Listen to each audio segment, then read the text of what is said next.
आकाश से ऊपर, नीले ग्रह की सीमा से परे, मानव ने सदियों से देखा है, सोचा है कि वहां ऊपर क्या है। पृथ्वी की गुरुत्वाकर्षण की बांध से मुक्त होने का सपना अब केवल कल्पना नहीं रहा। आज हम उस कहानी में उतरते हैं जहां एक युवा इंसान, एक राष्ट्र की महत्वाकांक्षा और एक अंतरिक्ष स्टेशन, ये तीनों एक साथ इतिहास लिखते हैं। चीन, जिसे दुनिया उसकी आर्थिक ताकत, विशाल जनसंख्या और तेजी से बढ़ते शहरों के लिए जानती है, अब अंतरिक्ष में भी अपने कदम जमा चुका है। यह कहानी है उस देश की जिसने यह साबित कर दिया कि विज्ञान और सपनों का मेल किसी सीमा को नहीं मानता।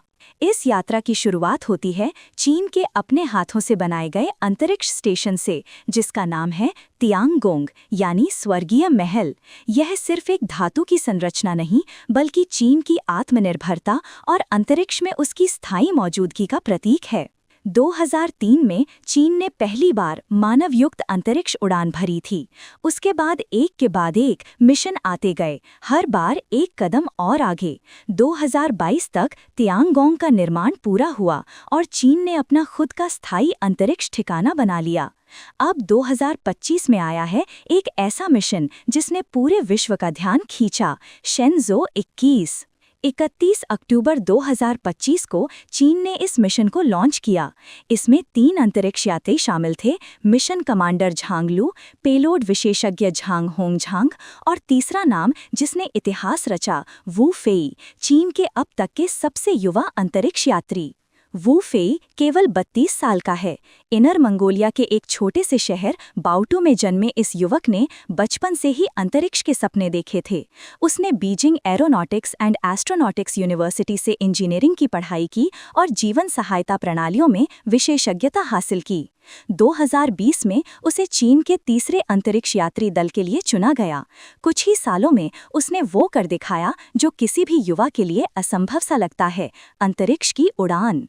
वू फेई ने कहा था कि यह मिशन उसके व्यक्तिगत सपनों से कहीं बढ़कर है। यह चीन के वैज्ञानिक अभियान का हिस्सा है, जिसमें उसका जीवन और परिश्रम पूरी तरह समर्पित है।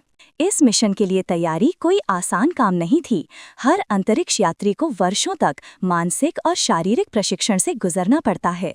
शरीर को शून्य गुरुत्वाकर्षण के अनुकूल बनाना, लंबे समय तक सीमित जगह में रहना और तकनीकी प्रणाली की हर बारीकी को समझना, ये सब महीनों तक चलता है। लॉन्च साइट थी चीन का जियोक्वान सैटेलाइट लॉन्च सेंटर, जो गोबी मरुस्थल के किनारे स्थित है।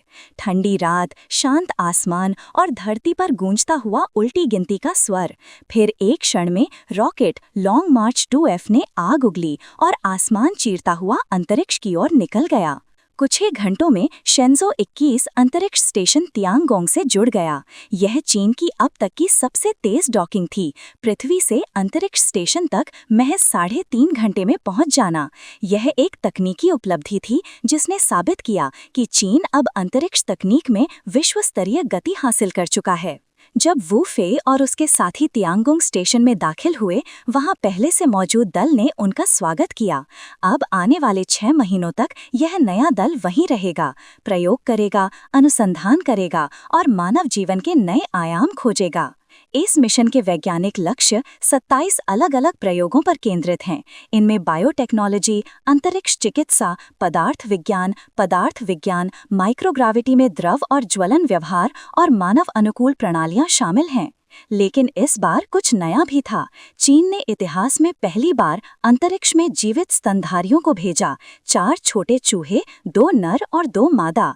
उनका उद्देश्य है यह समझना कि लंबे समय तक बिना गुरुत्वाकर्षण के माहौल में जीवों के शरीर और व्यवहार में क्या परिवर्तन आता है। यह डेटा भविष्य में चंद्रमा या मंगल पर मानव मिशनों के लिए अमूल्य साबित होगा। स्टेशन के भीतर जीवन आसान नहीं होता। हर चीज तैरती है, हर हरकत का असर पूरे ढांचे पर पड़ता है।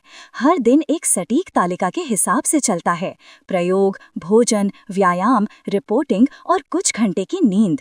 वहाँ न दिन होता है न रात, केवल पृथ्वी की सतह के ऊपर लगातार घूमते सूर्योदय और सूर्यास्त के दृश्य। वू फेई जैसे युवा के लिए यह सब एक कठिन परीक्षा है। अंतरिक्ष में रहना शारीरिक से ज्यादा मानसिक चुनौती होती है। सीमित स्थान, परिवार से दूरी और धरती के नीले रंग को दूर से देखने का अनुभव, ये सब मन पर गहरा असर डालता है। लेकिन यही वो अनुभव है जो उसे एक नया नजरिया देता है कि इंसान का अस्तित्व सिर्फ पृथ्वी तक सीमित नहीं है। 6 महीने बाद यह दल वापस लौटेगा, लेकिन वे केवल खुद नहीं लौटेंगे, साथ लाएंगे अनमोल डेटा, नई खोजें और वो अनुभव जो मानवता को अगले चरण तक ले जाएगा। चीन के लिए यह मिशन केवल विज्ञान नहीं, प्रतिष्ठा का विषय भी है। इसने दिखाया कि देश अब उस मुकाम पर पहुंच चुका है जहां वो किसी पर निर्भर नहीं, उसके पास अपना स्टेशन है, अपना रॉकेट, अपना दल और अपना सपना। यह मिशन उस दिशा में एक और कदम है जहां चीन 2030 तक मनुष्य को चंद्रमा पर भेजने की योजना बना रहा है। शेंज़ो 21 से प्राप्त अनुभव और परिणाम उस दीर्घकालिक लक्ष्य की नींव हैं।